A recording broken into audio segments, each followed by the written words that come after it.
Hello, मेरा नाम है अभिषेक और स्वागत करता हूं एक बार फिर आपके प्यारे चैनल JR ट्यूटोरियल्स में। बच्चों कैसे हो और आप सब लोग, आई होप आपकी पढ़ाई बहुत अच्छी चल रही होगी। ठीक है, बोर्ड्स आने वाले हैं तो आपकी पढ़ाई एकदम अच्छे से चलनी ही चाहिए। हमने स्टार्ट कर दिया था, जैसा कि आपको पता है कि 8th lesson respiration and circulation हमारी 12th बायोलॉजी का, जिसमें मैंने ऑलरेडी आपको एक लेक्चर दे दिया है। ठीक है, ऑलरेडी मैंने आपको एक लेक्चर दे दिया जिसमें मैंने आपको रेस्पिरेशन क्या होता है, ठीक है, ह्यूमन रेस्पिरेटरी सिस्टम क्या होता है वो ऑलरेडी आपको डिस्कस किया था। ठीक है, तो आज इस लेक्चर में हम लोग उसको थोड़ा सा और डिटेल में डिस्कस करेंगे। ठीक है, इतनी बातें क्लियर है। और लेक्चर स्टार्ट करने से पहले एक छोटा सा अनाउंसमेंट आपके लिए कि हमारा जो JR ट्यूटोरियल्स का एप्लीकेशन है, अगर आपने अभी तक डाउनलोड नहीं किया है तो जाके उसे भी डाउनलोड कर सकते हैं प्ले स्टोर से। ठीक है, फ्यूचर में बहुत सारी इंटरेस्टिंग चीजें उस पर आने वाली है, तो जरूर से डाउनलोड कर लेना। और अगर आप मेरे साथ कनेक्ट होना चाहते हैं, अगर आप मुझसे कोई क्वेश्चन पूछना चाहते हैं, कोई आपको डाउट है, तो आप भी मेरे साथ डायरेक्टली कनेक्ट हो सकते हैं मेरे इंस्टाग्राम आईडी पर। ये मेरा इंस्टाग्राम का आईडी है, जाके आप डायरेक्ट सर्च करिए, वहां से आप मुझसे डायरेक्ट कनेक्ट हो सकते हैं, आप मुझसे बातें कर सकते हैं। बहुत सारे बच्चे अपने डाउट्स पूछते हैं वहां पे,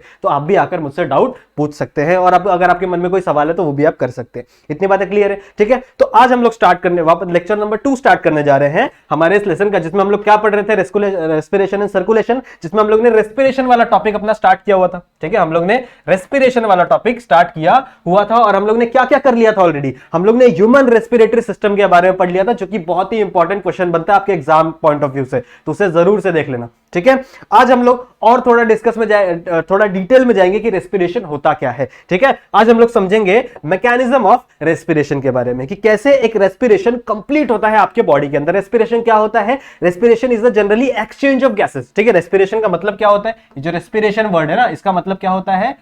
एक्सचेंज ऑफ गैसेस। ठीक है, जब आप गैसेस एक्सचेंज कर रहे हो अपने बॉडी में, कौन सी गैसेस? ऑक्सीजन और कार्बन डाइऑक्साइड। हम लोग को पता है ना कि हम लोग ऑक्सीजन लेते हैं, ऑक्सीजन ब्रीथ करते हैं, ठीक है, और कार्बन डाइऑक्साइड वापस छोड़ते हैं। सो इन चीजों का, ठीक है, गैसेस का कहां कहां पे एक्सचेंज हो रहा है, किस किस लेवल पे एक्सचेंज हो रहा है, इसी चीज को हम लोग क्या कहते हैं? रेस्पिरेशन। अब टोटल मैंने आपको लास्ट लेक्चर में ऑलरेडी बताया हुआ था कि टोटल 4 टाइप के रेस्पिरेशन हम लोग को देखने मिलते हैं। कितने? टोटल 4 टाइप के रेस्पिरेशन हम लोग को देखने मिलते हैं। सबसे पहला कौन सा है? ब्रीदिंग। ठीक है, ब्रीदिंग क्या होता है? जो हम लोग सांस लेते हैं ना, ये सांस छोड़ दिया, ठीक है, इट इज द ब्रीदिंग। ठीक है, ये क्या है? ब्रीदिंग। तो ब्रीदिंग में 2 स्टेप हो गए आगे चल के, एक सांस लेना, ठीक है, दैट इज इनहेलेशन, और एक सांस छोड़ना, दैट इज एक्सहेलेशन। ठीक है, इनहेलेशन और एक्सहेलेशन। अब ये जो एयर है वो कहां कहां से ट्रैवल होती है, मैंने आपको ऑलरेडी ह्यूमन रिप्रोडक्टिव बोल रहा हूं, ह्यूमन रेस्पिरेटरी सिस्टम में आपको ऑलरेडी पढ़ाया हुआ है कि सबसे पहले हमारा आता है नॉस्ट्रिल, फिर नॉस्ट्रिल से नेसल चेंबर, नेसल चेंबर से फेरिंग्स, फिर लैरिंग्स, फिर ट्रैकिया, फिर आगे चल के से बहुत सारे डिविजन्स हो जाते हैं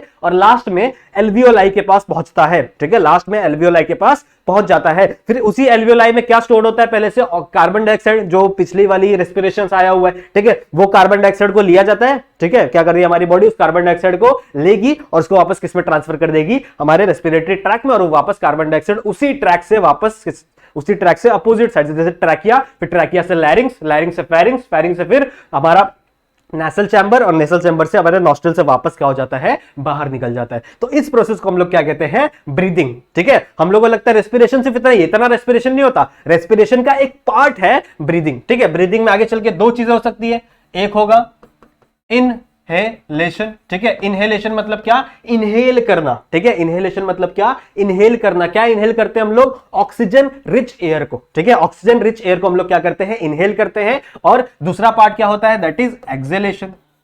एक्सहेलेशन मतलब क्या होता है कि कार्बन डाइऑक्साइड रिच, ठीक है, कार्बन डाइऑक्साइड रिच एयर को वापस बाहर निकाल देना। ठीक है, हम लोग को बहुत लगता है कि हम लोग जब सांस ले रहे हैं तो हम लोग सिर्फ ऑक्सीजन ले रहे हैं, ऐसा नहीं है। ठीक है, हम लोग सिर्फ और सिर्फ ऑक्सीजन नहीं ले रहे हैं, हम लोग पूरी एयर को, जितनी भी आसपास की एयर है ना, उस सबको आप क्या कर रहे हो? इनटेक कर रहे हो। लेकिन इसमें से यूज कौन सी गैस हो रही है? सिर्फ और सिर्फ ऑक्सीजन यूज हो रही है। बाकी की जो गैस है ना, वो as it is carbon dioxide के साथ वापस बाहर आ जा रही है। इसलिए हम लोग बोलते हैं कि we taking oxygen inside and releasing carbon dioxide. समझ में आ रही बात? ठीक है, तो ये जनरल सा मतलब हो गया ब्रीदिंग का। ठीक है, अगर मैं बात करूं एक्सटर्नल रेस्पिरेशन की, अब एक्सटर्नल रेस्पिरेशन क्या होता है? देखो, एक्सटर्नल रेस्पिरेशन का मतलब होता है कि अब आपके ऑक्सीजन जाएंगे ब्लड में। मैं आपको डायग्राम बना के समझाता हूं, ठीक है, आपको ज्यादा अच्छे समझ में आएगा। We are discussing about external respiration. ठीक है, हम लोग क्या कर रहे हैं? एक्सटर्नल रेस्पिरेशन की बात कर रहे हैं। तो एक्सटर्नल रेस्पिरेशन में हम लोग क्या देखेंगे? देखो, ये हमारे लंग्स है, ठीक है, this is the lungs,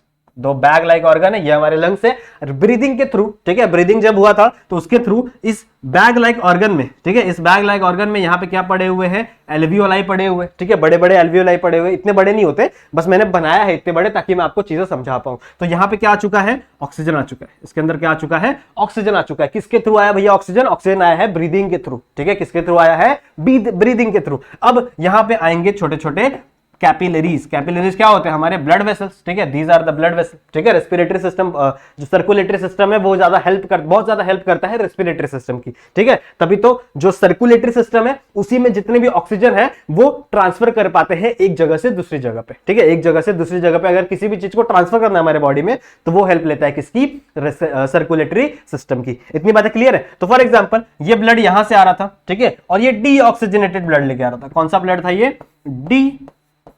deoxygenated blood, ठीक है। What is mean by deoxygenated blood? Deoxygenated blood मतलब ऐसा ब्लड जिसके पास ऑक्सीजन कम है, ठीक है, जिसके पास क्या है, ऑक्सीजन कम है। अब उसके पास ऑक्सीजन कम है, इसका मतलब उसे ऑक्सीजन लेना पड़ेगा, तभी उसके अंदर ऑक्सीजन ज्यादा होगा और वो क्या बन जाएगा, ऑक्सीजनेटेड ब्लड। तभी वो क्या बन जाएगा, ऑक्सीजनेटेड ब्लड। तो अब ये किसके पास आया है ऑक्सीजन लेने के लिए? हमारे प्यारे से ऑर्गन के पास जिसका नाम है लंग्स, ठीक है, क्योंकि लंग्स के पास क्या है, एल्वियोलाई, ठीक है। अब देखो क्या क्या होता है इसमें से, ये जो एल्वियोलाई में ऑक्सीजन पड़ा है ना, ये मूव करने लगता है किसमें, लंग्स में, ठीक है। ये किसमें मूव करने लगता है, लंग्स में। लेकिन ये मूव क्यों कर रहा है, ठीक है, ये क्यों मूव कर रहा है इस पोजीशन से इस पोजीशन पे, इसको क्या मजा आ रहा है? देखो हम लोग ने पढ़ा हुआ है ऑलरेडी कि कोई भी चीज है हायर कॉन्सेंट्रेशन से लोअर कॉन्सेंट्रेशन जाती है, ठीक है। कोई भी चीजें हमेशा कैसे फ्लो होती है, higher concentration to lower concentration, higher concentration to lower concentration. तो देखो कभी भी आपके एल्वियोलाई में जब आपने ब्रीथ कर लिया है, ठीक है, आपने इनहेलेशन कर लिया है, तो एल्वियोलाई में ऑक्सीजन का कॉन्सेंट्रेशन ज्यादा हो जाता है, ठीक है। ऑक्सीजन का कॉन्सेंट्रेशन क्या हो जाता है, ज्यादा हो जाता है। वहीं इस ब्लड की बात करूं तो ये ब्लड क्या है, डीऑक्सीजनेटेड ब्लड है। डीऑक्सीजनेटेड ब्लड है, इसका मतलब इसमें ऑक्सीजन है क्या, नहीं है, मतलब इसके अंदर ऑक्सीजन का कॉन्सेंट्रेशन क्या है, कम है, ठीक है। इसके अंदर ऑक्सीजन का कॉन्सेंट्रेशन क्या है, कम है। इसी ऑक्सीजन के कॉन्सेंट्रेशन के वर्ड की जगह आप लोग को यूज करना है दैट इज पार्शियल प्रेशर। क्या यूज करना है, पार्शियल प्रेशर। पार्शियल प्रेशर से डरना नहीं है। पार्शियल प्रेशर का सिंपल सा मतलब होता है कॉन्सेंट्रेशन। कॉन्सेंट्रेशन जिसकी जितनी ज्यादा होगी वो उतने ही प्रेशर से एक जगह से दूसरी जगह जाएगा। सही बात है। अगर यहां पे ज्यादा पानी और यहां पे कुछ भी पानी नहीं है तो वो बहुत ही स्पीड से फ्लो होगा ना इस जगह पे, तो उसका प्रेशर ज्यादा होगा। That is nothing but a partial pressure. तो पार्शियल प्रेशर का जनरल सा मतलब क्या है कि जिसकी कॉन्सेंट्रेशन जहां पे ज्यादा होगी उसका पार्शियल प्रेशर उतना ज्यादा होगा, ठीक है। जिसकी कॉन्सेंट्रेशन ज्यादा होगी उसका पार्शियल प्रेशर भी क्या होगा, ज्यादा होगा। तो मैंने क्या बोला कि इस कंडीशन में अभी लंग्स के अंदर जो एल्वियोलाई प्रेजेंट है उनका पार्शियल प्रेशर ज्यादा है, ठीक है, उनका कॉन्सेंट्रेशन ज्यादा है। इसका मतलब क्या है, तो कितना पार्शियल प्रेशर है आपको याद रखना है। कितना पार्शियल प्रेशर है, दैट इज 104 mmHg, ठीक है। अब ये mmHg क्या है, ये प्रेशर की जनरल सी यूनिट होती है, आप लोग को याद रखती है, ठीक है। पार्शियल प्रेशर कितना है एल्वियोलाई के अंदर, 104 mmHg। और वहीं अगर मैं बात करूं ब्लड की, ठीक है, इस ब्लड के अंदर ये जो डीऑक्सीजनेटेड ब्लड है, ये वाला जो डीऑक्सीजनेटेड ब्लड है, इसके अंदर कितना पार्शियल प्रेशर है, तो इसके अंदर है सिर्फ और सिर्फ 40 mmHg। समझ में आ रही बात, ठीक है। पार्शियल प्रेशर मतलब क्या कि कॉन्सेंट्रेशन, ठीक है। पार्शियल प्रेशर का जनरल सा मतलब, अगर आपको नहीं समझ में आ रहा पार्शियल प्रेशर क्या है तो इतना समझ लो कॉन्सेंट्रेशन, ठीक है। जिसका कॉन्सेंट्रेशन ज्यादा है उसकी पार्शियल प्रेशर भी क्या होगा, ज्यादा होगा। वो उतने ही प्रेशर से मूव करेगा, जिसका जितना कॉन्सेंट्रेशन उतने ही प्रेशर से क्या करेगा वो मूव करेगा। और जिसका कम कॉन्सेंट्रेशन होगा वो उतना उसके अंदर प्रेशर भी क्या होगा, उतना ही कम लगेगा। सही बात है, इतनी बातें क्लियर है। देखो क्या होता है अभी, तो इसका कॉन्सेंट्रेशन ज्यादा है, इसका कॉन्सेंट्रेशन कम है, इसका मतलब यहां पे कॉन्सेंट्रेशन ज्यादा और यहां पे कॉन्सेंट्रेशन कम है। तो हमेशा चीजें higher concentration to lower concentration जाती है, ठीक है। इतनी बातें क्लियर है, हमेशा चीजें higher concentration to lower concentration जाती है। ये आपको याद रखना है कितना पार्शियल प्रेशर होता है कहां पे। सो इट हैज 104 mmHg और यहां पे कितना होता है 40 mmHg, ठीक है। तो ये ट्रांसफर होने लगता है किसके अंदर, ये इसका ऑक्सीजन इसके अंदर ट्रांसफर हुआ, ठीक है। इसका ऑक्सीजन किसके अंदर ट्रांसफर हुआ, ब्लड के अंदर ट्रांसफर हुआ। जैसे ही इसका जो ऑक्सीजन है वो ब्लड के अंदर ट्रांसफर हुआ, ये जो ब्लड है ये बन जाता है ऑक्सीजनेटेड ब्लड।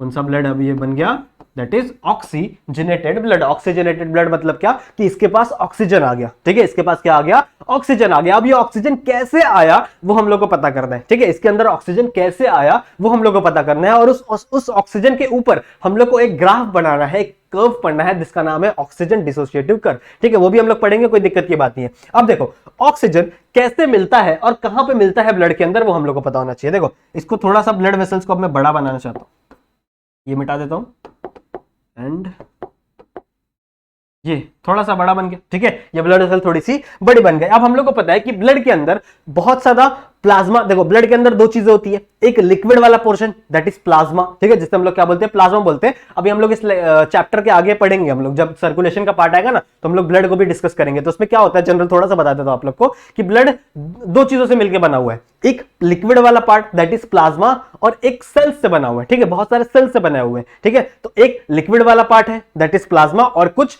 सेल्स और सेल ऑर्गेनल्स, ठीक है, कुछ सेल से बने हुए। तो जो सेल्स है मेनली ऑक्सीजन को बाइंड करने का काम कौन सा सेल कर रहा है, ऑक्सीजन को बाइंड करने का काम कौन सा सेल कर रहा है, वो करता है आरबीसी, ठीक है, कौन सा, उसका क्या नाम है, दैट इज आरबीसी। तो आरबीसी का काम है ऑक्सीजन को बाइंड करना। अब आरबीसी के अंदर क्या प्रेजेंट होता है, ठीक है, इस आरबीसी के अंदर क्या प्रेजेंट होता है, इसके अंदर प्रेजेंट होते हैं हीमोग्लोबिन, ठीक है, इसके अंदर क्या प्रेजेंट होते हैं, हीमोग्लोबिन। अब एक हीमोग्लोबिन कितने ऑक्सीजन को पकड़ सकता है, एक हीमोग्लोबिन कितने ऑक्सीजन को पकड़ सकता है, एक हीमोग्लोबिन हमेशा 4 ऑक्सीजन के मॉलिक्यूल को पकड़ता है, ठीक है, एक हीमोग्लोबिन 4 ऑक्सीजन के मॉलिक्यूल को पकड़ता है। इसका स्ट्रक्चर पता होना चाहिए आप लोगों को। देखो हीमोग्लोबिन का स्ट्रक्चर कैसा होता है, ध्यान से सुनो, 1 2 3 4, ठीक है, ये जो 4 स्ट्रक्चर दिख रहा है दीज आर आयंस, ये क्या है, आयरन, Fe पढ़ा है ना आप लोग ने, Fe, ठीक है, ये क्या है, आयंस है। और इन्हीं आयंस के ऊपर क्या लगा हुआ रहता है, एक प्रोटीन की चेन लगी हुई है, ठीक है, इस आयंस के ऊपर क्या लगा हुआ है, एक प्रोटीन की चेन लगी हुई है जिसे हम लोग ग्लोबिन्स कहते हैं। तो ये जो आयंस वाला 4 आयंस दिख रहे हैं दैट इज हीमो पार्ट, और ये जो प्रोटीन्स दिख रहे हैं दैट इज ग्लोबिन्स। तो इस पूरे स्ट्रक्चर को हम लोग क्या कहते हैं, हीमोग्लोबिन। इस पूरे स्ट्रक्चर को हम लोग क्या कहते हैं, हीमोग्लोबिन। अब ये सारे हीमोग्लोबिन्स किसके अंदर प्रेजेंट होंगे, आरबीसी के अंदर प्रेजेंट हो सकते हैं। तो फॉर एग्जांपल यहाँ पे 4 हीमोग्लोबिन, एक हीमोग्लोबिन यहाँ पे, एक हीमोग्लोबिन यहाँ पे, एक हीमोग्लोबिन यहाँ पे, समझ में आ रही बात। तो ये 4 आयरन के मॉलिक्यूल मिलके एक हीमोग्लोबिन बनाते हैं, ठीक है, ये 4 आयरन के मॉलिक्यूल मिलके कितने हीमोग्लोबिन बना रहे हैं, एक हीमोग्लोबिन बना रहे हैं। और ये कितने ऑक्सीजन को ट्रैप कर सकता है, ये 4 ऑक्सीजन को ट्रैप कर सकता है। तो फॉर एन एग्जांपल ये एक ऑक्सीजन को यहां ट्रैप कर लेगा, एक यहां ट्रैप कर लेगा, एक यहां ट्रैप कर लेगा और एक यहां ट्रैप कर लेगा। समझ में आ रही बात, इतनी बातें क्लियर है, ठीक है, इतनी बातें समझ में आ रही। तो ऐसे ये ट्रैपिंग करता है। कितने ऑक्सीजन मॉलिक्यूल को ट्रैप कर सकता है, टोटल 4 ऑक्सीजन मॉलिक्यूल को ट्रैप कर सकता है। लेकिन ये ना बहुत जल्दी ट्रैप नहीं करता, ठीक है, ये बहुत ही लेट ट्रैप करता है, जल्दी ट्रैप नहीं करेगा, जल्दी उसको पकड़ेगा नहीं, जल्दी रिएक्ट नहीं करेगा ऑक्सीजन के साथ, बहुत ही लेट करेगा। तो कैसे करेगा देखो, ठीक है, ध्यान दो, ठीक है, कैसे करेगा ध्यान दो। पहले पहले क्या होता है, अब देखो पहले पहले क्या होता है, नॉर्मल लोग क्या तुम लोग क्या लगता होगा कि ऑक्सीजन आया और ये इसके साथ क्या हुआ, बाइंड हो गया, ठीक है, ऑक्सीजन आया तो इसके साथ क्या हो गया, बाइंड हो गया। तो इसके ऊपर अपन एक ग्राफ बना सकते हैं, आ जाओ एक ग्राफ पढ़ते हैं, ठीक है, एक ग्राफ अपन बना सकते हैं इसके ऊपर, दैट इज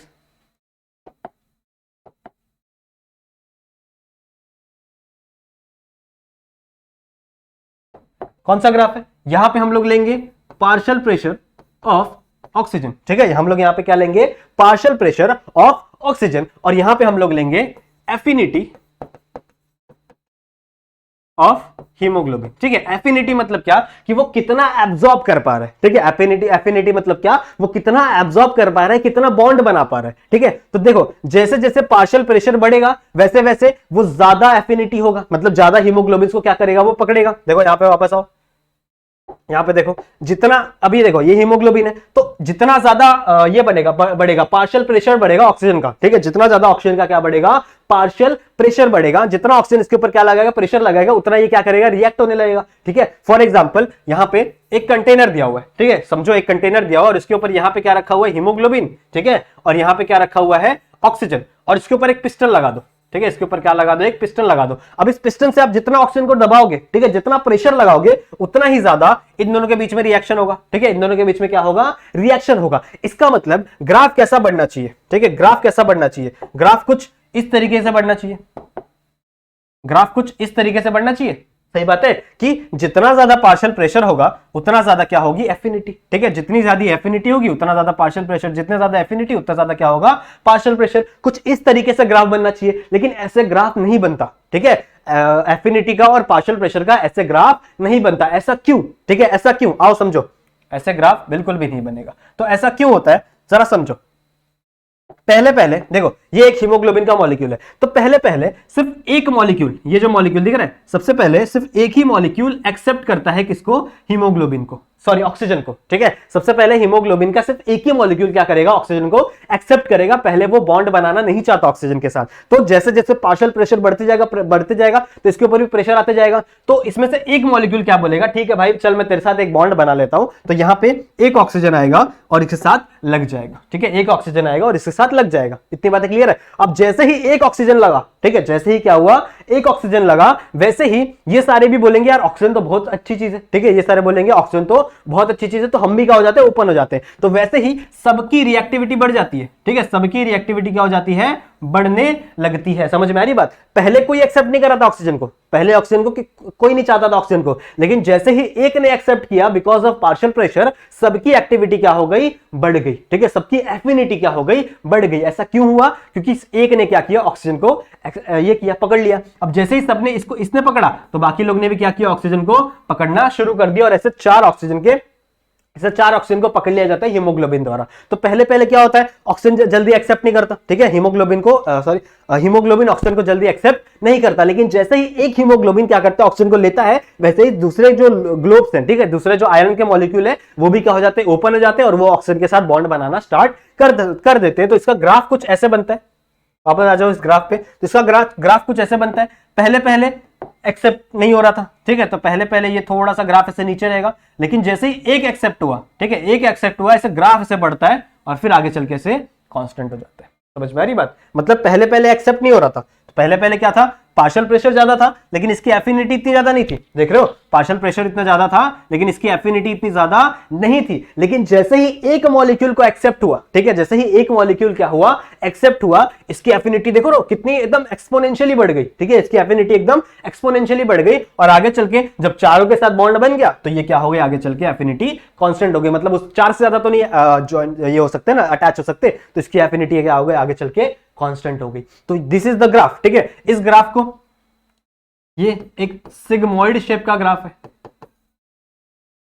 स्ट्रेट ग्राफ नहीं है ना। ठीक है, जैसे इसके पहले मैंने जो ग्राफ बनाया था दैट इज स्ट्रेट, वो स्ट्रेट ग्राफ था। ठीक है, उसके अंदर उसके जैसा ये फंक्शन नहीं कर रहा है, लेकिन ये कैसा है, सिग्मोइड ग्राफ है। मतलब पहले पहले एफिनिटी कम हुई, उसके बाद एक्सपोनेंशियली एफिनिटी बढ़ी, और इसके बाद क्या हो गया, आगे चल के कांस्टेंट हो गया। तो it is a S shape graph, S shape भी बोल सकते हैं या फिर सिग्मोइड शेप भी बोल सकते हो। और इसी ग्राफ को हम लोग कहते हैं ऑक्सीजन डिसोसिएशन कर्व। ठीक है, या फिर कुछ बुक्स में इसे ऑक्सीजन एसोसिएशन डिसोसिएशन कर्व भी कहा जाता है, लेकिन आपके बुक में सिर्फ और सिर्फ क्या लिखा हुआ है, ऑक्सीजन डिसोसिएशन कर्व। इतनी बातें क्लियर है? ठीक है, इतनी बातें क्लियर है? समझ में आया क्या हुआ यहाँ पे, ये कर्व समझ में आया क्या बनाया मैंने? ठीक है, ये समझ में आया, it is affinity of Hb, Hb मतलब हीमोग्लोबिन, और ये क्या है, पार्शियल प्रेशर ऑफ ऑक्सीजन। तो जैसे ही जैसे पार्शियल प्रेशर बढ़ेगा, ठीक है, जैसे जैसे पार्शियल प्रेशर क्या होगा, बढ़ेगा, तो पहले पहले वो हीमोग्लोबिन है वो ऑक्सीजन को लेना नहीं चाहेगा, लेकिन बाद में, ठीक है, जैसे ही एक ऑक्सीजन एक्सेप्ट होता है ना, बाकी के भी सारे खुल जाते हैं, भैया ये तो बहुत अच्छी चीज है ऑक्सीजन, तो वैसे ही सारे भी क्या हो जाते हैं, हीमोग्लोबिन का मॉलिक्यूल खुल जाते हैं, और वो सब क्या करने लगते हैं, ऑक्सीजन को पकड़ने लगते हैं, और एकदम से एक्सपोनेंशियली क्या होती है, इसकी एफिनिटी बढ़ जाती है, और कुछ टाइम बाद क्या हो जाता है, ये कांस्टेंट हो जाते हैं। इतनी बातें क्लियर है? सो ये है ऑक्सीजन डिसोसिएशन कर्व। ठीक है, इतनी बातें क्लियर है? और यहां पे क्या हो गया, यहां पे ऑक्सीजन के मॉलिक्यूल लग गए। ठीक है, फॉर एग्जांपल ये व्हाइट वाले ऑक्सीजन के मॉलिक्यूल इसके ऊपर क्या हुए, लग गए। समझ में आई बात? ठीक है, तो कितने परसेंट मॉलिक्यूल आरबीसी के अंदर जाते हैं, और कुछ परसेंट मॉलिक्यूल भी प्लाज्मा के अंदर भी जाता है। कितने होते हैं वो, तो याद रखना आप लोग को, 97%, अबाउट 97%, जितना भी ऑक्सीजन एब्जॉर्ब हुआ है ना लंग से, उसका 97% ऑक्सीजन कौन लेके जाता है, आरबीसी लेके जाता है। ठीक है, कौन लेके जाता है, आरबीसी लेके जाता है, और सिर्फ 3% ऑक्सीजन प्लाज्मा में मिल जाता है। ठीक है, 3% ऑक्सीजन किस में जाता है, प्लाज्मा में फ्लोट होते होते जाता है, क्योंकि प्लाज्मा क्या है, वाटर है। ठीक है, और जो आरबीसी क्या है, ठीक है, ये समझ लो एक बोट है। ठीक है, एक रिवर है, और रिवर के ऊपर क्या है, एक बोट है। तो कोई भी इंसान बोट के थ्रू जाना चाहेगा ना, कोई भी रिवर में तैर तैर के नहीं जाना चाहता, लेकिन कुछ लोग होते हैं। ठीक है, तो इसमें से ये जो 3% है, ये क्या होते हैं, ऑक्सीजन 3% जो ऑक्सीजन है वो प्लाज्मा में जाते हैं और बाकी के किसके थ्रू जाते हैं, आरबीसी के थ्रू जाते हैं। ठीक है, इतनी बातें समझ में आ गई। ये जो पूरा प्रोसेस है, इसका रेस्पिरेशन इससे, सॉरी, इसका रेस्पिरेशन इससे, मतलब इसके अंदर इसकी जो ऑक्सीजन इसमें ट्रांसफर हुई और साथ ही साथ इसका जो कार्बन डाइऑक्साइड है वो किसमें चला जाएगा, वापस लंग्स में चला जाएगा। सेम रीजन है, बिकॉज ऑफ पार्शियल प्रेशर। ठीक है, यहां पे ऑक्सीजन का पार्शियल प्रेशर ज्यादा था और यहां पे ऑक्सीजन का पार्शियल प्रेशर कम था। ठीक है, तो आपका पार्शियल प्रेशर इसकी तरफ मूव होने लगेगा और ये कार्बन डाइऑक्साइड यहां से बाहर निकल जाएगा। So this is the external respiration. समझ में आया एक मैकेनिज्म एक्सटर्नल रेस्पिरेशन का, सिंपल है। ठीक है, एक्सटर्नल रेस्पिरेशन आई होप आप लोग को समझ में आ गया होगा। अब ये ब्लड, ठीक है, अब ये ब्लड का क्या होगा, अब ये ब्लड जाएगा सबसे पहले हार्ट में, किसके पास जाएगा, जो ब्लड है अब ये जाएगा किसके पास, यहां से बना देता हूं, अब ये जाएगा हार्ट के पास। ठीक है, अब ये किस में जाएगा, हार्ट के पास। अब हार्ट क्या करेगा, इसको पूरे बॉडी में पंप करेगा और फिर ये किसके पास जाएगा, हमारे छोटे छोटे सेल्स के पास जाएगा, तब उनको ऑक्सीजन मिलेगा। क्योंकि ऑक्सीजन किसको चाहिए, सेल्स को चाहिए ना, तभी तो सेल ग्लूकोज को और ऑक्सीजन को लेके, ठीक है, ग्लूकोज और ऑक्सीजन को लेके एटीपी का फॉर्मेशन करेंगे। यही तो हमारा मोटो है। स्टार्टिंग में लास्ट वाले लेक्चर में यही बताया ना मैंने आपको कि रेस्पिरेशन हो क्यों रहा है, बिकॉज हमको एटीपी बनाना है। तो एटीपी कैसे बनेगा, जब हम लोग को ऑक्सीजन मिलेगा, और वो किसके थ्रू मिलेगा, हमारे ब्लड के थ्रू मिलेगा। ठीक है, ब्लड ही तो है जो क्या कर रहा है, चीजों को यहां से वहां ट्रांसपोर्ट कर रहा है। तो अब हम लोग कहां आ गए हैं, एक यहां पे जो हार्ट है, ठीक है, उससे एक दूसरे एक ब्लड वेसल निकलेगी, ठीक है, आर्टरी निकलेगी और वो किसके पास जाएगी, एक नॉर्मल से टिश्यू के पास। और इनके अंदर जो एक्सचेंज ऑफ गैसेस होगी उसे हम लोग कहेंगे इंटरनल रेस्पिरेशन, जो कि हम लोग नेक्स्ट पेज पे पढ़ेंगे। ठीक है, तो एक्सटर्नल रेस्पिरेशन समझ में आ गया, एक्सटर्नल रेस्पिरेशन समझ में आ गया। अब हम लोग बात करते हैं इंटरनल रेस्पिरेशन की। ये एक हमारा हार्ट है, ठीक है, ऐसा हार्ट होता नहीं है, मैं आपको पढ़ाऊंगा इस लेसन में, बस इमेजिनेशन। तो यहां पे ब्लड वेसल्स आ चुकी है और this is the oxygenated blood. Oxygenated blood क्यों है, क्योंकि इसके पास क्या है, ऑक्सीजन है। ठीक है, इसके पास क्या प्रेजेंट है, ऑक्सीजन प्रेजेंट है। इतनी बातें क्लियर है, इसके पास बहुत सारे ऑक्सीजन प्रेजेंट है। इसके पास क्या है, एक आरबीसी है, ये आरबीसी है। ठीक है, इसके अंदर क्या है, हीमोग्लोबिन है और हीमोग्लोबिन के पास क्या प्रेजेंट है, ऑक्सीजन प्रेजेंट है। कितने प्रेजेंट है, 97%। ठीक है, कितने प्रेजेंट है, 97%। और अगर मैं बात करूं ब्लड प्लाज्मा की, तो प्लाज्मा के पास कितने प्रेजेंट है, 3%। इतनी बातें क्लियर है। अब यहां पे बाजू में एक सेल पड़ा हुआ है, ठीक है, बाजू में क्या पड़ा हुआ है, एक सेल पड़ा हुआ है। अब ये जो सेल है ये दुखी है। क्यों दुखी है, क्योंकि इसके पास ऑक्सीजन नहीं है। ठीक है, ये क्यों दुखी है, क्योंकि इसके पास ऑक्सीजन नहीं है। अब इसको ऑक्सीजन चाहिए, क्योंकि तभी ये क्या कर पाएगा, अपनी प्रोसेस स्टार्ट कर पाएगा और एटीपी फॉर्म कर पाएगा। ठीक है, कैसे फॉर्म होता है एटीपी, पता हुआ है ना मैंने आप लोग को, ग्लूकोज प्लस ऑक्सीजन पढ़े हैं ना हम लोग ने। ग्लूकोज प्लस ऑक्सीजन मिलकर क्या बनाते हैं, एटीपी प्लस CO2 प्लस कुछ अमाउंट ऑफ हीट। ठीक है, कुछ अमाउंट ऑफ हीट भी रिलीज होता है इस प्रोसेस में। तो ग्लूकोज, ठीक है, ग्लूकोज प्लस ऑक्सीजन क्या बनता है यहाँ पे, एटीपी प्लस CO2। अब ये खुद से ना ग्लूकोज बना पाता है सेल, ना खुद से ऑक्सीजन बना पाता है, ऑक्सीजन भी इसको बाहर से लेना पड़ता है। ये सिर्फ क्या करता है, ये सेल, ये सिर्फ ये क्या करता है, इस रिएक्शन को टेक प्लेस करता है अपने बॉडी के अंदर। ठीक है, ये सिर्फ क्या करता है, इस रिएक्शन को करता है, बाकी और कोई भी चीजों को ले नहीं पाता। तो इसको सब कहां से चाहिए भैया, ब्लड से ही चाहिए। तो ब्लड से इसको मिलेगा, ग्लूकोज मिल जाता है डाइजेस्टिव सिस्टम से। अब बात हो रही है ऑक्सीजन की। तो अब ऑक्सीजन देखो, इसके पास क्या है, ऑक्सीजन है। ठीक है, ये जो आरबीसी प्रेजेंट है, सॉरी हीमोग्लोबिन प्रेजेंट है, इस हीमोग्लोबिन के पास क्या है, इस हीमोग्लोबिन के पास क्या है भैया, इसके पास है ऑक्सीजन। लेकिन ये हीमोग्लोबिन ना ऑक्सीजन देने को तैयार नहीं होता। ठीक है, ये हीमोग्लोबिन ऑक्सीजन देने को तैयार नहीं होता। तो अब क्या किया जाए, ठीक है, इस केस में क्या किया जाए, तो सबसे पहले ये सेल क्या बोलता है कि भाई अच्छा तो मुझे मुझे ऑक्सीजन नहीं देगा। तो सेल क्या करता है, सेल एक ट्रिक खेलता है। सेल क्या करता है, सबसे पहले CO2 ट्रांसफर कर देता है अपने बॉडी से लेके ब्लड में। ठीक है, अपने बॉडी से क्या कर, मतलब सेल्स के अंदर से CO2 ट्रांसफर हो जाता है, किसके अंदर, ब्लड के अंदर ट्रांसफर हो जाता है। अब ये CO2 जाके अटैच हो जाता है इस आरबीसी पे। ठीक है, ये जो CO2 है ये जाके अटैच हो जाता है इस आरबीसी पे। अब जैसे ही, ठीक है, ध्यान से सुनो, जैसे ही इस हीमोग्लोबिन पे जाके CO2 अटैच होगा, ठीक है, जैसे ही हीमोग्लोबिन पे जाके CO2 अटैच होगा, उसकी एफिनिटी कम हो जाती है ऑक्सीजन के लिए। ठीक है, क्या बोला मैंने कि जैसे ही कार्बन डाइऑक्साइड, ठीक है, CO2 जाके हीमोग्लोबिन पे अटैच होगा। हीमोग्लोबिन क्या है, हीमोग्लोबिन कुछ ऐसा सा मॉलिक्यूल है, अभी मैंने आप लोग को बताया था ना, ये हीमोग्लोबिन का मॉलिक्यूल है। ठीक है, इसमें हीम लगे हुए यहाँ से, ठीक है, इसके ऊपर क्या लगे हुए हैं, ऑक्सीजन, यहाँ पे एक ऑक्सीजन, यहाँ पे एक ऑक्सीजन और यहाँ पे ऑक्सीजन। अब जैसे ही कार्बन डाइऑक्साइड, कौन, कार्बन डाइऑक्साइड आके इसके ऊपर अटैच होना चाहता है, ठीक है, कार्बन डाइऑक्साइड जैसे आके इसके ऊपर अटैच होना चाहता है, तो इसकी एफिनिटी जो थी, ऑक्सीजन के लिए वो कम हो जाती है। मतलब ये ऑक्सीजन को क्या कर देता है, छोड़ देता है। ठीक है, ऑक्सीजन को क्या कर देता है, छोड़ देता है। और ये किसके साथ बॉन्ड बना लेता है, CO2 के साथ। समझ में आ रही बात। मतलब अगर CO2 बढ़ेगा, ठीक है, CO2 की कॉन्सेंट्रेशन अगर क्या होगी, बढ़ेगी। वापस सुनो, अगर CO2 की कॉन्सेंट्रेशन बढ़ेगी तो इसकी एफिनिटी कम होगी, हीमोग्लोबिन की एफिनिटी कम होगी। अभी भी इतना ज्यादा ये छोड़ता नहीं है, तो अब क्या होगा, देखो एक और चीज होती है, 3 फैक्टर होते हैं टोटल। ठीक है, टोटल 3 फैक्टर रिस्पॉन्सिबल होते हैं इसकी एफिनिटी ऑक्सीजन के लिए कम करने के लिए। तो एक तो हो गया CO2, दूसरा फर्स्ट इज CO2, दूसरा क्या होगा, देखो ये जो CO2 है, ठीक है, ये जो CO2 है ये जाके वाटर के साथ रिएक्ट कर जाता है। अब देखो ये तो सेल है ना, एक आरबीसी का एक सेल है। अब सेल के अंदर साइटोप्लाज्म भी होता है और साइटोप्लाज्म में वाटर भी प्रेजेंट होता है। तो ये CO2 जाके वाटर के साथ रिएक्ट कर देता है। ठीक है, ये किसके साथ क्या करता है, वाटर के साथ रिएक्ट करता है और ये एक एसिड बना देता है, दैट इज H2CO3। ठीक है, ये एक एसिड बना देता है जिसका क्या नाम है, H2CO3, that is carbonic acid. ठीक है, कौन सा एसिड है ये, कार्बोनिक एसिड। और फिर ये एसिड आगे चल के टूट जाता है 2 पार्ट में। ठीक है, टूट जाता है 2 पार्ट में। एक है इसका H+।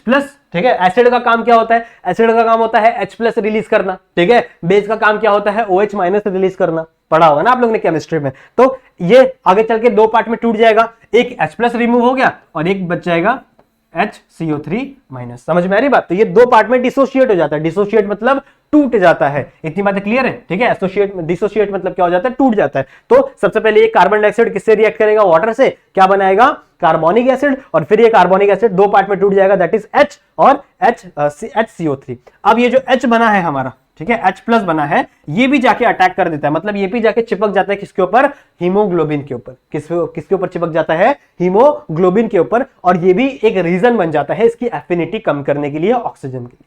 समझ में आई बात। अब इसकी वापस एफिनिटी क्या हो जाएगी, कम हो जाएगी। और एक बात सुन लो, यहां से जब रिएक्शन हो रही है, ठीक है, यहां से जो रिएक्शन हो रही है इसमें एटीपी बन रहा है, कार्बन डाइऑक्साइड बन रहा है और हीट भी बन रही है। ठीक है, यहां पे कुछ अमाउंट ऑफ हीट भी जनरेट हो रही है। ये हीट भी, ठीक है, ये हीट भी रिस्पॉन्सिबल होती है किसके, इसकी एफिनिटी को कम करने के लिए। ये हीट भी रिस्पॉन्सिबल होती है ऑक्सीजन की एफिनिटी को कम करने के लिए। ये 3 यहां पे क्या है, 3 यहां पे रीजन है। कौन कौन से हैं, सबसे पहला कौन सा रीजन है, कार्बन डाइऑक्साइड, ये इसकी एफिनिटी कम कर रहा है। फिर साथ ही साथ क्या है, H+। ठीक है, H+ हमारा क्या है, हाइड्रोजन जो यहां पे फॉर्म हुआ है डिसोसिएशन के बाद। ठीक है, जब हमारा कार्बोनिक एसिड डिसोसिएट हुआ H+ और H3O- में, तो ये H+ भी जाके किसके ऊपर, इस हीमोग्लोबिन पे अटैक कर रहा है। ठीक है, और यहां पे क्या कर रहा है, इसकी वापस एफिनिटी कम कर रहा है। साथ ही साथ इस रिएक्शन के थ्रू हीट भी जनरेट हुई थी, ये हीट भी जाके क्या कर रही है, इसकी एफिनिटी को कम करने में हेल्प कर रही है। तो यहां पे 3 फैक्टर्स आ गए, एक है कार्बन डाइऑक्साइड, एक है हाइड्रोजन और एक है हीट। ठीक है, जब ये तीनों इंक्रीज होते हैं, कार्बन डाइऑक्साइड इंक्रीज होता है,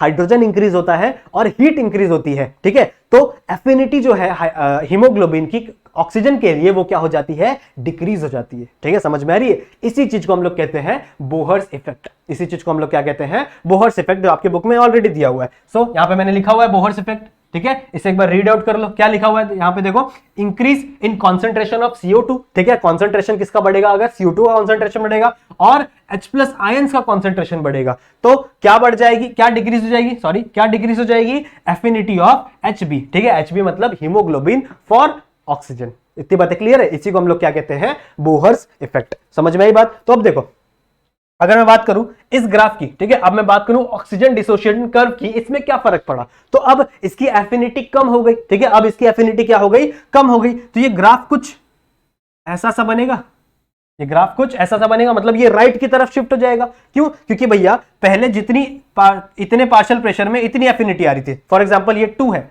यहाँ पे भी, यहाँ पे 3 है, ठीक है, यहाँ पे 4 है, 5 ऐसे ऐसे ग्राफ बनता है ना।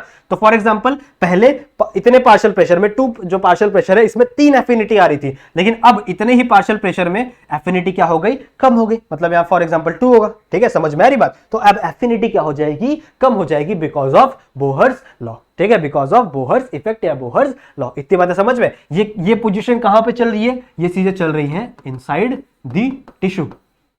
ये कहां पे चल रहा है, इनसाइड दी टिश्यू। टिश्यू के अंदर ये सारा खेल हो रहा है। इतनी बातें क्लियर है। जैसे ही इसकी एफिनिटी कम होती है हीमोग्लोबिन की, हीमोग्लोबिन क्या करेगा, एक ऑक्सीजन के मॉलिक्यूल को रिलीज करेगा। देख रहे हो, 4 ऑक्सीजन के मॉलिक्यूल थे इसके पास, लेकिन ये सिर्फ रिलीज कितना कर रहा है, एक ऑक्सीजन का मॉलिक्यूल। 3 ऑक्सीजन के मॉलिक्यूल इसके पास अभी भी है। ठीक है, हीमोग्लोबिन के पास अभी भी 3 ऑक्सीजन के मॉलिक्यूल है, और इसी 3 ऑक्सीजन के मॉलिक्यूल के साथ वाला जो हीमोग्लोबिन है, इस ब्लड को हम लोग कह देते हैं डीऑक्सीजनेटेड ब्लड। समझ में आ रही बात? मतलब डीऑक्सीजनेटेड ब्लड में भी कुछ अमाउंट ऑफ ऑक्सीजन प्रेजेंट होता है। ठीक है, कुछ अमाउंट ऑफ ऑक्सीजन प्रेजेंट होता है। और यहां पे भी पार्शियल प्रेशर वाला खेल लगेगा। ठीक है, जो मैंने अभी आप लोगों को इसमें पढ़ाया था ना ऊपर वाले में, तो इसका भी पार्शियल प्रेशर, यहां पे पार्शियल प्रेशर कितना होता है, 104 mmHg। ठीक है, और सेल के अंदर पार्शियल प्रेशर कितना होता है ऑक्सीजन का, दैट इज 40 mmHg। तो यहां पे पार्शियल प्रेशर ज्यादा है, यहां पे पार्शियल प्रेशर कम है, तो कोई भी चीज हायर कॉन्सेंट्रेशन से लोअर कॉन्सेंट्रेशन ट्रैवल करेगी। तो यहां से ऑक्सीजन यहां इस साइड से इस साइड ट्रैवल करेगा, और वापस ये ब्लड का क्या हो जाएगा, डीऑक्सीजनेटेड। ठीक है, इतनी बातें क्लियर है। वापस ये ब्लड क्या हो जाएगा, डीऑक्सीजनेटेड। अब ये डीऑक्सीजनेटेड ब्लड वापस से हार्ट के थ्रू फिर किसके पास पहुंचेगा, लंग्स के पास पहुंचेगा। ठीक है, और वापस क्या करने के लिए पहुंचेगा, ऑक्सीजन लेने के लिए पहुंचेगा। तो वहां पे ये कार्बन डाइऑक्साइड निकालेगा। ठीक है, अब ध्यान दो, अब ग्राफ का क्या सीन होगा, देखो अब ये किसके पास पहुंच गया, वापस लंग्स के पास पहुंच गया। देखो ये वाला ब्लड, ये वाला जो ब्लड वेसल है, इसके पास क्या है, डीऑक्सीजनेटेड ब्लड, डीऑक्सीजनेटेड ब्लड। ठीक है, और ये किसके पास पहुंच गया, अब लंग्स के पास पहुंच गया। फॉर एग्जांपल ये मेरा लंग्स है। ठीक है, ये क्या है, मेरा लंग्स है। अब देखो इसके अंदर क्या क्या था, कार्बन डाइऑक्साइड था। ठीक है, कार्बन डाइऑक्साइड था, इसके अंदर H+ था। ठीक है, अब ये चीजें क्या होने लगेंगी, वापस लंग्स में ट्रांसफर होने लगेंगी। तो जब ये कार्बन डाइऑक्साइड लंग्स में ट्रांसफर होगा, ठीक है, जब ये कार्बन डाइऑक्साइड लंग्स में ट्रांसफर होगा, तो जो हीमोग्लोबिन है, हीमोग्लोबिन की एफिनिटी कम हुई थी कार्बन डाइऑक्साइड की वजह से, अब उसकी एफिनिटी वापस क्या हो जाएगी, बढ़ जाएगी, क्योंकि कार्बन डाइऑक्साइड यहां से निकल के लंग्स में चला गया ना। ठीक है, कार्बन डाइऑक्साइड यहां से निकल के कहां चला गया, लंग्स में चला गया। तो हीमोग्लोबिन के ऊपर अब तो कार्बन डाइऑक्साइड नहीं है, सही बात है, अब इसके ऊपर कार्बन डाइऑक्साइड नहीं है, तो मतलब इसकी एफिनिटी क्या हो जाएगी, बढ़ जाएगी। और बात करूं अगर मैं H+ की, तो H+ बन कैसे रहा था, कार्बोनिक एसिड से। ठीक है, ये जो कार्बन डाइऑक्साइड ये मिल रहा था वाटर से, और वो क्या बना रहे थे, कार्बोनिक एसिड। तो अब कार्बन डाइऑक्साइड ही चला गया, तो H+ की कॉन्सेंट्रेशन भी क्या हो जाएगी, धीरे धीरे कम हो जाएगी। सही बात है, तो इसका मतलब यहां पे चीजें डायरेक्ट उल्टी हो जाएंगी। ठीक है, यहां पे चीजें क्या हो जाएगी, डायरेक्ट उल्टी। मतलब पहले जो एफिनिटी कम हो रही थी कार्बन डाइऑक्साइड की वजह से, अब कार्बन डाइऑक्साइड के जाने की वजह से एफिनिटी क्या हो जाएगी, इसकी और इंक्रीज हो जाएगी। तो ग्राफ कैसे बनेगा, इसका ग्राफ लेफ्ट साइड शिफ्ट हो जाएगा, मतलब कुछ ऐसा सा ग्राफ बन जाएगा। समझ में आ रही बात? मतलब इतने ही पार्शियल प्रेशर पे अब इसकी एफिनिटी देख रहे हो, इतनी ज्यादा एफिनिटी हो गई। ठीक है, ये चीज कहां पे हो रही है, ये चीज हो रही है लंग्स में। ठीक है, और इसी ग्राफ को हम लोग क्या कहते हैं, ऑक्सीजन डिसोसिएटिव कर्व। ठीक है, किसी किसी बुक में इसे ऑक्सीजन एसोसिएटिव डिसोसिएटिव कर्व भी लिखा रहता है, लेकिन आपकी बुक में सिर्फ और सिर्फ क्या लिखा हुआ है, ऑक्सीजन डिसोसिएटिव कर्व। इतनी बातें क्लियर है? ठीक है, समझ में आया कैसे ऑक्सीजन ट्रांसफर हो रहा है आपकी पूरी बॉडी में, पूरा मैकेनिज्म समझ में आया? ठीक है, इतनी बातें क्लियर है। ओके, नेक्स्ट हम लोग को चलना है, नेक्स्ट हम लोग को एक टॉपिक पढ़ना है, दैट इज रेगुलेशन। ठीक है, रेगुलेशन ऑफ रेस्पिरेशन, कि आपके बॉडी में रेस्पिरेशन कैसे रेगुलेट होता है। ठीक है, आप लोग ने कभी कभी सोचा होगा कि हम लोग सांस लेना क्यों नहीं भूलते। ठीक है, आप लोग कभी भी आपके मतलब आप देखे रहोगे कि आप सांस लेते रहते हो, आपका ध्यान भी नहीं रहता, लेकिन आप फिर भी कंटिन्यू लेते रहते हो सांस। आप बहुत सारे काम भूल जाते हो, होमवर्क करना भूल जाते हो, पढ़ना भूल जाते हो, लेकिन कभी सांस लेना भूलते हो नहीं। ऐसा क्यों हो रहा है? बिकॉज हमारा जो ब्रेन है, ठीक है, हमारा जो ब्रेन है वो रेगुलेट कर रहा है रेस्पिरेशन को। ठीक है, हमारा जो ब्रेन है वो क्या कर रहा है, रेगुलेट कर रहा है। इसलिए मैं यहाँ पे देखो एक छोटा सा स्ट्रक्चर बनाया हूं हमारे ब्रेन का। ठीक है, ये जनरल सा हमारा ब्रेन है, इसमें पार्ट्स तो हम लोग को पता होना चाहिए कौन कौन से पार्ट्स है। ठीक है, जो बड़ा वाला पार्ट दिख रहा है आप लोगों को, इट इज सेरिब्रम,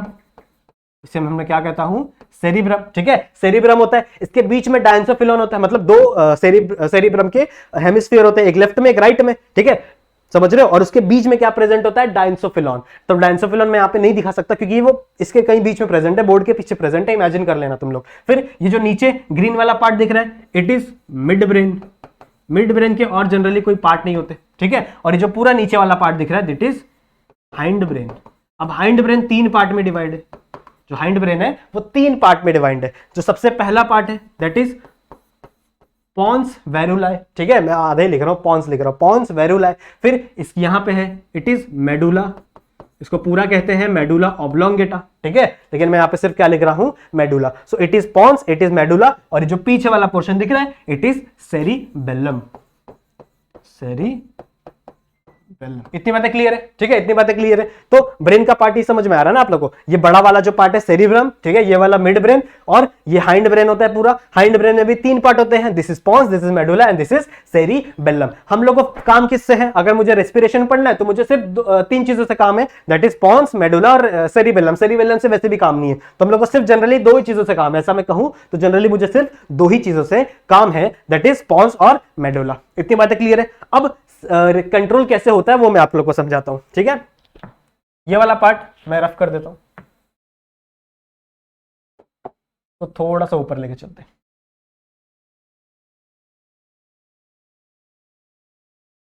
ठीक है।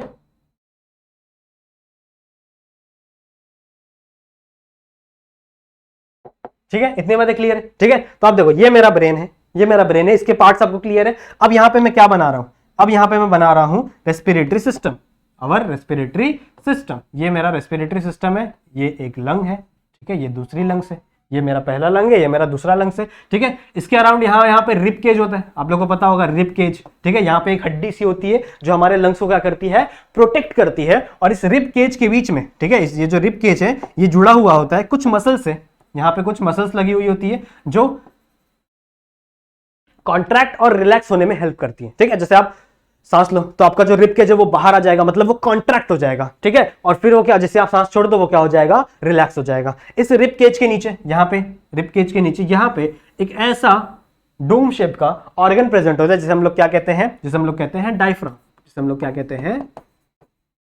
डायफ्राम, ठीक है। अगर स्पेलिंग गलत हुई हो तो माफ कर देना, कोई हो जाता है कभी कभी, ठीक है। तो ये है एक मसल्स, ठीक है, और यहाँ पे क्या है? डायफ्राम। अब जैसे ही आप सांस अंदर लेते हैं, दैट इज इनहेलेशन करते हैं, ठीक है। जब भी आप क्या करते हैं? इनहेलेशन करते हैं, तो आपका जो रिब केज है वो क्या हो जाता है? कॉन्ट्रैक्ट हो जाता है। साथ ही साथ जो डायफ्राम है वो भी क्या हो जाती है? कॉन्ट्रैक्ट। मतलब डायफ्राम ऐसे रहती है, फिर डायफ्राम ऐसे सीधी हो जाती है, ठीक है, जब आप कॉन्ट्रैक्ट करते हैं। फिर जैसे ही आप सांस छोड़ते हैं वापस डायफ्राम ऐसे हो जाती है। तो मतलब ऐसे डायफ्राम हुई, तो मतलब ये डायफ्राम पहले ऐसे थी, ठीक है। जैसे आपने सांस लिया तो ऐसे हुई, फिर वापस आपने रिलीज किया तो ऐसे हो गई। ये कैसे हो रहा है? ये हमारा ब्रेन कैसे, हमारा जो ब्रेन है वो कैसे रेगुलेट कर रहा है, तो इस चीज को हम लोग को समझना है। ये वाले नाम मिटा देता हूं मैं, आई होप आप लोग ने नोट डाउन कर लिया होगा ऑलरेडी, ठीक है। तो ये वाले नाम थोड़े से मिटा रहा हूं मैं, ओके, ठीक है। इतनी बातें क्लियर है, ओके। अब देखो, ये जो मेरा मेडुला वाला पोर्शन है, ठीक है, ये जो मेरा मेडुला वाला पोर्शन है, इसमें कुछ न्यूरॉन्स प्रेजेंट होते हैं। न्यूरॉन्स आप लोग को पता है जो हमारे ब्रेन के सेल्स होते हैं, दैट इज न्यूरॉन्स। तो इसमें कुछ न्यूरॉन्स प्रेजेंट होते हैं जो क्या करते हैं? रेगुलेट कर रहे हैं इसके अंदर। तो फॉर एग्जांपल यहां पे कुछ न्यूरॉन्स हैं, ये उनकी सेल बॉडी है, और इनका जो एक्सॉन है वो यहां पे आया हुआ है। समझते हो न्यूरॉन्स क्या होते हैं? न्यूरॉन्स के स्ट्रक्चर समझते हो? आप लोगों ने शायद पढ़ा हो, ऐसा कुछ स्ट्रक्चर होता है, ठीक है। तो ये जो ऊपर वाला पोर्शन है इसको हम लोग क्या कहते हैं? Cell body. इसको हम लोग क्या कहते हैं? Cell body. और ये जो नीचे वाला पोर्शन है इसे हम लोग क्या कहते हैं? एक्सॉन। इसे हम लोग क्या कहते हैं? एक्सॉन। तो हमेशा जो न्यूरॉन का लोकेशन आप कैसे बताओगे, ठीक है, न्यूरॉन का कोई भी न्यूरॉन का लोकेशन आप कैसे बताओगे? आप लोग को पता होना चाहिए कि उसकी सेल बॉडी कहां प्रेजेंट है। जहां पे भी न्यूरॉन की सेल बॉडी प्रेजेंट होगी वो क्या होगा? उसका लोकेशन होगा। तो यहां पे न्यूरॉन्स की सेल बॉडी कहां प्रेजेंट है? मेडुला में प्रेजेंट है, ठीक है। यहां पे न्यूरॉन्स की सेल बॉडी कहां प्रेजेंट है? मेडुला में प्रेजेंट है। तो वो और उनकी जो एक्सॉन है वो कहां तक गए हुए हैं? रेस्पिरेटरी सिस्टम तक गए हुए हैं। तो यहां पे एक इसके सेल मसल्स तक जाएगा और एक और न्यूरॉन्स प्रेजेंट होगा जो किसको एक्ट करेगा? डायफ्राम को एक्ट करेगा। समझ में आ रही बात? जो किसको एक्ट करेगा? जहां पे डायफ्राम को एक्ट करेगा। तो ये जो रेस्पिरेटरी सिस्टम, ये जो न्यूरॉन्स है ये सिग्नल देंगे इस मसल्स को, और मतलब रिब्स के बीच वाली मसल्स को और डायफ्राम की मसल्स को, कब उनको कॉन्ट्रैक्ट करना है, ठीक है, कब उनको कॉन्ट्रैक्ट करना है। इस मसल्स को, इन न्यूरॉन्स को हम लोग क्या कहते हैं? ठीक है, इसे हम लोग कहते हैं respiratory rhythm centre. What we call, इसे हम लोग क्या कहते हैं? रेस्पिरेटरी, ठीक है, रेस्पिरेटरी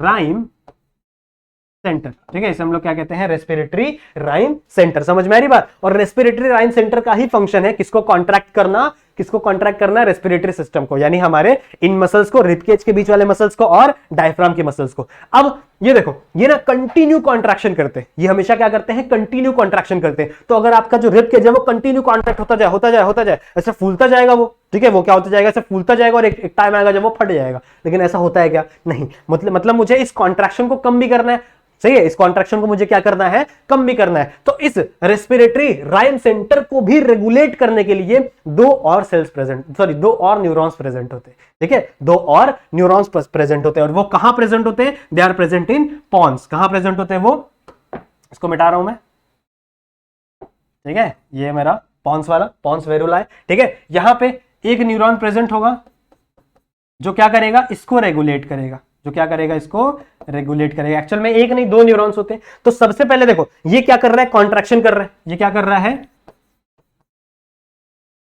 कॉन्ट्रैक्शन कर रहा है, कॉन्ट्रैक्ट कर रहा है। तो जैसे इसने कॉन्ट्रैक्ट किया, ठीक है, तो हमारी रिबकेज जैसे फूल गई। ठीक है, जैसे हमारी रिबकेज फूल गई, यहां पे एरिया बढ़ गया। अब जैसे एरिया बढ़ गया तो प्रेशर कम हो गया, सही है ना, एरिया बढ़ गया तो प्रेशर क्या हो गया, कम हो गया। अब बाहर का प्रेशर ज्यादा है, अंदर का प्रेशर कम है, इसका मतलब एयर बाहर से अंदर मूव होने लगेगा। अब जैसे मैंने छोड़ दिया तो एरिया कम हो गया, मतलब अंदर का प्रेशर बढ़ गया और बाहर का प्रेशर क्या, अंदर का प्रेशर बढ़ गया और बाहर का प्रेशर क्या हो गया, कम हो गया। इसका मतलब जो मेरा एयर है वो बाहर की तरफ मूव होने लगेगा। सही बात है। तो कॉन्ट्रैक्ट करने का काम किसका है, कॉन्ट्रैक्ट करने का काम है रेस्पिरेटरी राइम सेंटर का। ठीक है, इसको राइम पढ़ो या रिदम पढ़ो, कुछ भी आप पढ़ सकते हो, बस आपको स्पेलिंग याद होनी चाहिए। तो रेस्पिरेटरी राइम सेंटर क्या करेगा, इसको कॉन्ट्रैक्ट करेगा, लेकिन ये कंटिन्यू कॉन्ट्रैक्शन ना हो। ठीक है, ये कंटिन्यू कॉन्ट्रैक्शन ना हो, इसके लिए एक और सेंटर प्रेजेंट होता है पॉन्स वाले रीजन में, जो इसको रेगुलेट करता है और इसको शट अप करवा देता है। ठीक है, इसको बोलता है चुप हो जा। ठीक है, कॉन्ट्रैक्शन कितने टाइम तक चलता है ये पता होना चाहिए आप लोग को, 2 सेकंड तक कॉन्ट्रैक्शन चलेगा। ठीक है, कितने टाइम तक, 2 सेकंड तक कॉन्ट्रैक्शन चलेगा। अब जैसे ही कॉन्ट्रैक्शन 2 सेकंड हुआ, वैसे ही क्या करेगा, ये इसके ऊपर सिग्नल भेजेगा और इसको क्या बोल देगा, यू शट अप। ठीक है, अब तू कॉन्ट्रैक्शन नहीं करेगा। तो जैसे ही कॉन्ट्रैक्शन बंद हुआ, कॉन्ट्रैक्शन जैसे ही बंद हुआ तो हमारी मसल्स क्या हो जाएंगी, रिलैक्स। तो क्या हो जाएंगी, वो रिलैक्स हो जाएंगी। तो कॉन्ट्रैक्शन ये करवा रहा है, ठीक है, और रिलैक्सेशन अपने आप हो रहा है। ठीक है, रिलैक्सेशन क्या हो रहा है, अपने आप। इसीलिए relaxation is the passive process. लिख लो कहीं पे, रिलैक्सेशन लिख लेना, it is a passive process. Passive मतलब इसमें कोई भी एनर्जी नहीं लग रही है, ये अपने आप हो रहा है। सही बात है। लेकिन contraction is a active process, इसमें क्या लग रही है, एनर्जी लग रही है। इतनी बातें क्लियर है। ठीक है, इसको जो रेगुलेट कर रहा है यहां पे, इसे हम लोग बोलते हैं pneumotaxic centre. What we call, इसे हम लोग क्या कहते हैं, दैट इज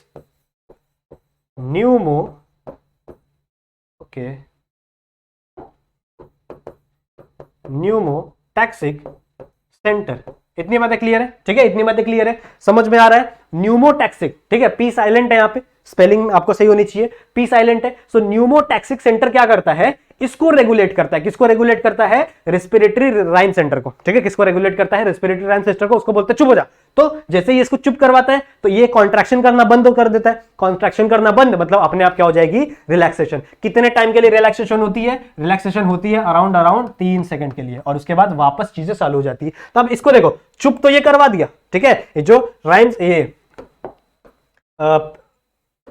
न्यूमोटैक्सिक सेंटर है, ठीक है, ये जो न्यूमोटैक्सिक सेंटर है, ये क्या कर दिया, इसको चुप तो करवा दिया, लेकिन ठीक है, इसको इसने चुप तो करवा दिया। अब इसको वापस स्टार्ट कौन करवाएगा। ठीक है, तो इसको स्टार्ट करवाने के लिए, ठीक है, इसको स्टार्ट करवाने के लिए एक और सेंटर यहां पे इसके बस बाजू में, ठीक है, पॉन्स के बाजू में ही यहां प्रेजेंट होता है, दैट इज यहां पे प्रेजेंट होता है। ये सेल बॉडी है और ये इसके एक्सॉन्स है, समझ रहे हो। इसको ये क्या करवाता है, स्टार्ट करवाता है किसको, रेस्पिरेटरी राइम सेंटर को। ठीक है, ये क्या करता है, स्टार्ट करवाता है, बोलता है हाँ शेर है बेटा, तू शेर है, तू कर सकता है। ठीक है, तो ये पहले कॉन्ट्रैक्ट कर रहा था, अब कॉन्ट्रैक्ट कर रहा था तो न्यूमोटैक्सिक सेंटर क्या किया, शटअप। ठीक है, शटअप करवा दिया, बंद करवा दिया इसका प्रोसेस। जैसे ही बंद करवाया, 3 सेकंड बाद, कितने टाइम तक रिलैक्सेशन चलेगा, 3 सेकंड बाद। 3 सेकंड बाद वापस ये जो दूसरा सेंटर जो अभी मैंने बनाया ना, तीसरा जो सेंटर बनाया, वो क्या करेगा, इसको वापस क्या करेगा, चालू करवा देगा। भाई तू रिलैक्सेशन कॉन्ट्रैक्शन करते जा। ठीक है, इसको हम लोग क्या कहते हैं, इसको हम लोग बोलते हैं एपनियोस्टिक सेंटर। क्या कहते हैं इसको,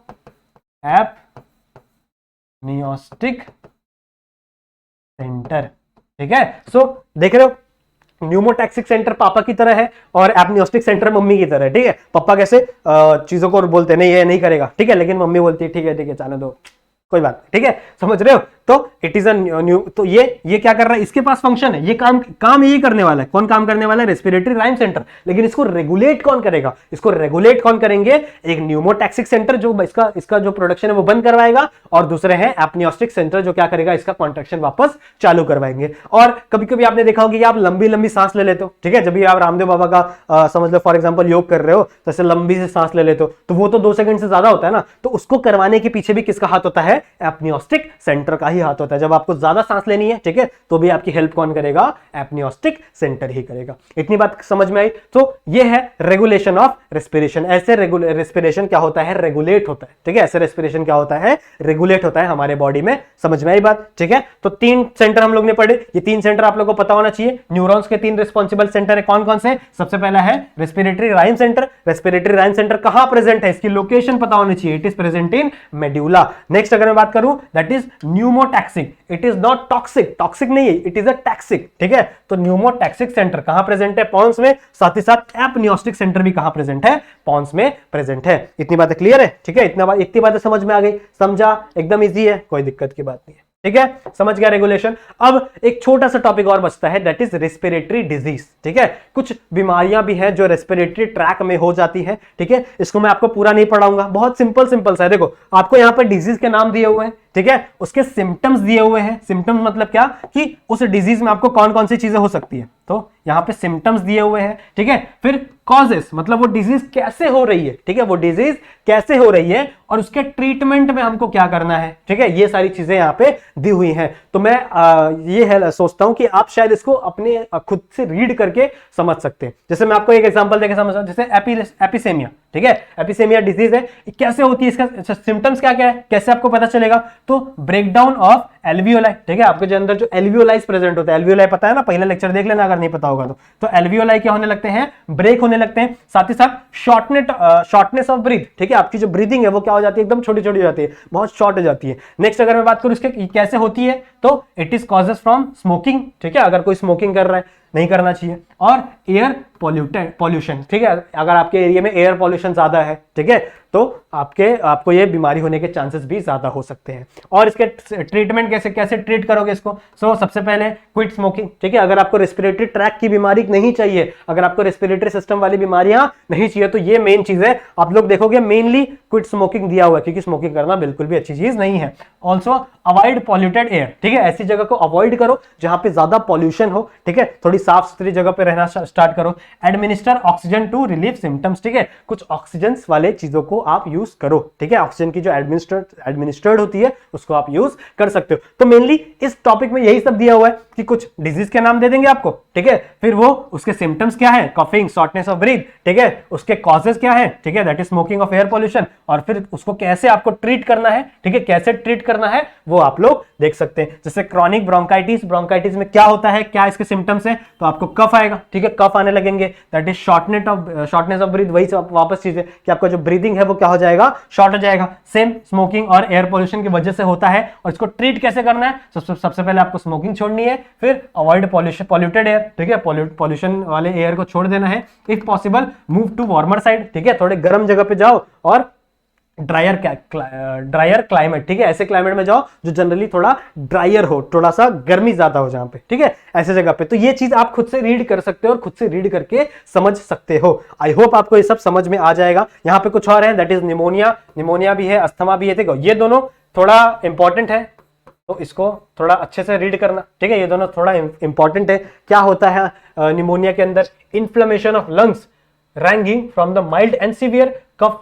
देखो क्या होता है, इन्फ्लेमेशन ऑफ लंग्स, ठीक है, लंग्स क्या हो जाते हैं, सूज जाते हैं, इन्फ्लेमेशन मतलब क्या, सूज जाना कोई भी चीज, ठीक है, और सीवियर कफ एंड फीवर, ठीक है, आपको फीवर आने लगते हैं, कफ आने लगते हैं, शॉर्टनेस ऑफ ब्रीथ आने लगती है, ठीक है, स्वेटिंग आने लगती है, स्वेटिंग मतलब पसीना आने लगते हैं, वो बोल सकते हैं हम लोग। फिर चेस्ट पेन, ठीक है, ब्लड इन म्यूकस, ठीक है, ब्लड आपके किस में चला जाता है, म्यूकस पता है ना आप लोग को, ठीक है, उसके अंदर आपको क्या मिलने लगता है, ब्लड मिलने लगता है। किसकी वजह से हो रहा है ये, so some bacteria and some viruses की वजह से होता है। कैसे आप इसको ट्रीट कर सकते हो, ट्रीटमेंट क्या है, तो कंसल्ट फिजिशियन इमीडिएट, ठीक है, फिजिशियन मतलब जो डॉक्टर्स हैं उनको जाके फटाक से मिलिए, ठीक है, एंटीबायोटिक्स खाइए, मेडिसिन के कफ्स वाले मेडिसिन खाइए, और स्टे वार्मर मतलब क्या रहिए, गर्म रहिए, ठीक है, ठंडे चीजों से ज्यादा ठंडी चीजों को थोड़ा अवॉइड करिए, ठीक है। तो आई होप आप लोग ये सब खुद से पढ़ सकते हो। तो आपका रेस्पिरेटरी सिस्टम वाला मैं ऐसा होप करता हूं कि आप लोग ये वाला टॉपिक पढ़ लोगे, ठीक है। ये वाला ऑलमोस्ट मैंने पढ़ा ही दिया है, ठीक है, ज्यादा कुछ है नहीं, तो आप लोग इसे पढ़ लेना। सो आई होप आपको ये वाला टॉपिक समझ में आ गया होगा। नेक्स्ट लेक्चर से हम लोग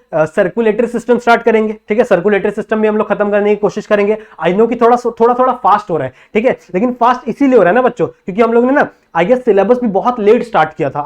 आई गेस हम लोग ने अगस्त में स्टार्ट किया था हमारा सिलेबस, तो उसके हिसाब से हम लोग ने बहुत ज्यादा अच्छे स्पीड से खत्म भी करना है, ठीक है, सिलेबस को खत्म भी करना है। तो आई नो थोड़ा सा फास्ट हो रहा है, बट आपके एग्जाम में आने वाले 95 to 98% के जो पोर्शन है ना उसको हम लोग ने कवर कर रखा है। अगर आप इतना पढ़ोगे तो आपको आराम से 90-95% मिल जाएंगे। इतनी बातें क्लियर है। तो वीडियो अगर पसंद आया होगा तो वीडियो को लाइक जरूर से करना। आई नो वीडियो थोड़ी लंबी हो गई है, कोई बात नहीं, हमारे बच्चे सब देख लेंगे। तो वीडियो को लाइक जरूर से करना, चैनल पे नए हो तो सब्सक्राइब कर लो, ठीक है। सब्सक्राइब नहीं किया हो तो मुझसे कोई डाउट है, मुझसे कुछ पूछना चाहते हो, मुझसे बातें करना चाहते हो तो मेरे इंस्टाग्राम पे आके मुझसे बातें कर सकते हो, ठीक है। तो मिलते हैं किसी नेक्स्ट वीडियो में, तब तक के लिए कीप स्टडीइंग।